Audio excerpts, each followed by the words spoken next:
जरा सोचिए, एक बहुत बड़ा ताकतवर साम्राज्य सोवियत संघ अचानक ताश के पत्तों की तरह बिखर जाता है और रातों रात दर्जनों नए देश दुनिया के नक्शे पर आ जाते हैं। लेकिन इन सब के सामने एक बहुत ही मुश्किल सवाल खड़ा था। और सवाल ये था कि रातों रात पूरी की पूरी अर्थव्यवस्था को आखिर बदला कैसे जाए। ये कोई मामूली सवाल नहीं था, बल्कि ये इतिहास के सबसे बड़े आर्थिक प्रयोगों में से एक की बस शुरुआत थी। समझिए, दशकों पुरानी एक पूरी की पूरी व्यवस्था खत्म हो चुकी थी। अब कुछ नया बनाना था, और वो भी फौरन। तो हुआ ये कि 1991 में जब सोवियत संघ टूट गया तो अपने पीछे एक बहुत बड़ा आर्थिक खालीपन छोड़ गया। एक ऐसा वैक्यूम जहां दशकों पुरानी व्यवस्था तो गायब हो चुकी थी, लेकिन आगे क्या होगा, भविष्य कैसा होगा, ये किसी को नहीं पता था।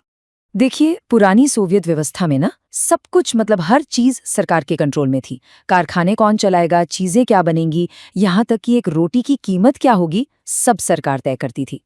लेकिन जैसे ही ये सिस्टम गिरा, सब कुछ ठप पड़ गया। उत्पादन रुक गया, दुकानों से सामान गायब होने लगा, और देखते ही देखते एक भयानक आर्थिक संकट खड़ा हो गया। अब नेताओं को ये तो समझ आ गया था कि कुछ करना पड़ेगा, और जो भी करना है वो बहुत बड़ा और बहुत तेज होना चाहिए। और इसी जरूरत से निकला एक ऐसा समाधान, एक ऐसा नुस्खा जो जितना साहसी था उतना ही, बल्कि उससे कहीं ज्यादा विवादास्पद भी था।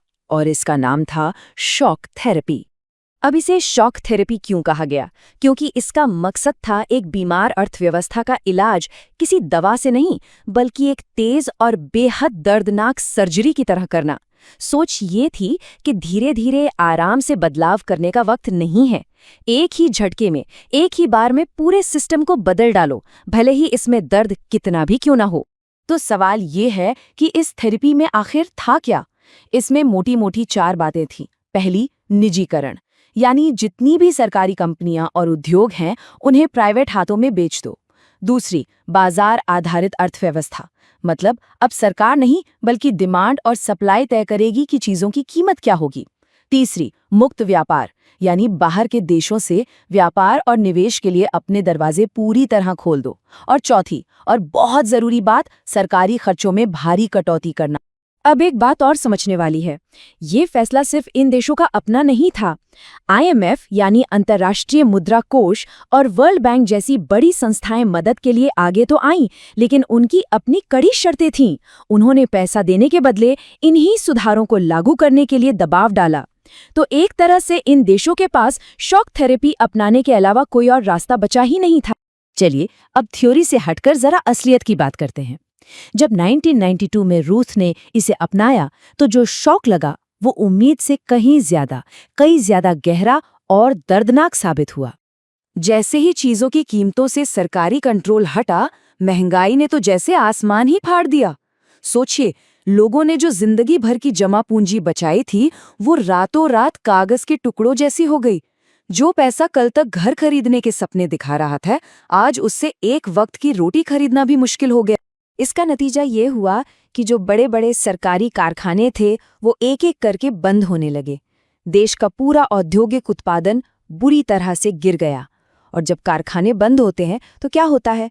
बड़े पैमाने पर बेरोजगारी फैलती है। लाखों लोग देखते ही देखते सड़क पर आ गए।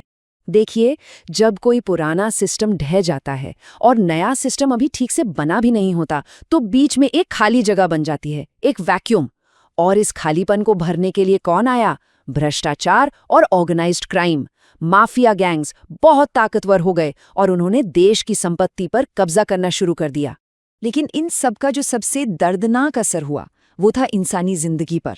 इस पूरी आर्थिक उथल-पुथल और सामाजिक अफरा-तफरी का नतीजा ये हुआ कि रूस में लोगों की औसत उम्र यानी लाइफ एक्सपेक्टेंसी तेजी से गिरने लगी। ये अब सिर्फ कोई आर्थिक प्रयोग नहीं रह गया था, ये एक मानवीय त्रासदी बनता जा रहा था।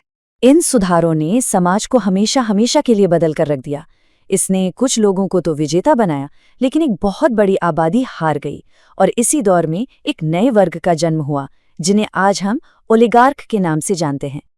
अगर हिसाब किताब देखें तो हाँ, कुछ अच्छी चीजें भी हुई। एक मार्केट इकोनॉमी की शुरुआत तो हुई और दुकानों में पहले के मुकाबले ज्यादा वैरायटी का सामान भी दिखने लगा। लेकिन इसकी जो कीमत चुकानी पड़ी वो बहुत बहुत भारी थी। गहरा आर्थिक संकट, बेतहाशा बढ़ती गरीबी और एक ऐसी सामाजिक असमानता जिसकी खाई बहुत गहरी थी। तो ये इतनी जबरदस्त असमानता आई कहाँ से? हुआ ये कि जब सरकारी कंपनियों को बेचने की प्रक्रिया शुरू हुई, यानी निजीकरण हुआ, तो कुछ गिने चुने लोगों ने, जिनके पास सही जगह पर सही कॉन्टैक्ट्स थे, देश के सबसे बड़े और सबसे कीमती उद्योगों को कौड़ियों के भाव खरीद लिया।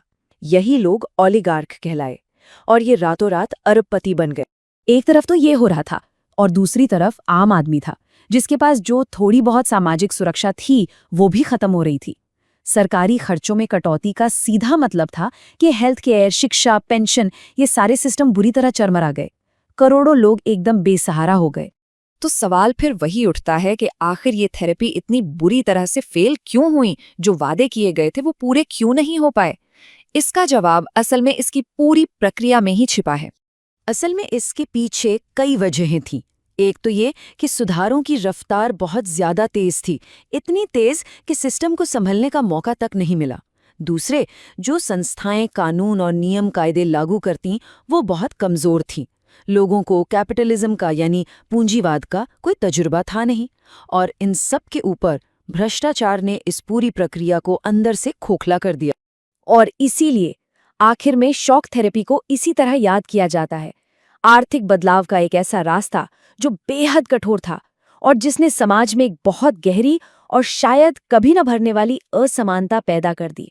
तो आखिर में सवाल यही बचता है, क्या ये जो इतना दर्द था वो एक ज़रूरी बुराई थी जिसके बिना काम नहीं चल सकता था, या फिर ये एक बहुत बड़ी गलती थी जिससे शायद बचा जा सकता था? इस महान आर्थिक प्रयोग ने दुनिया को बेशक बदल दिया, लेकिन इसकी असली कीमत क्या थी, इस पर बहस आज भी जारी है।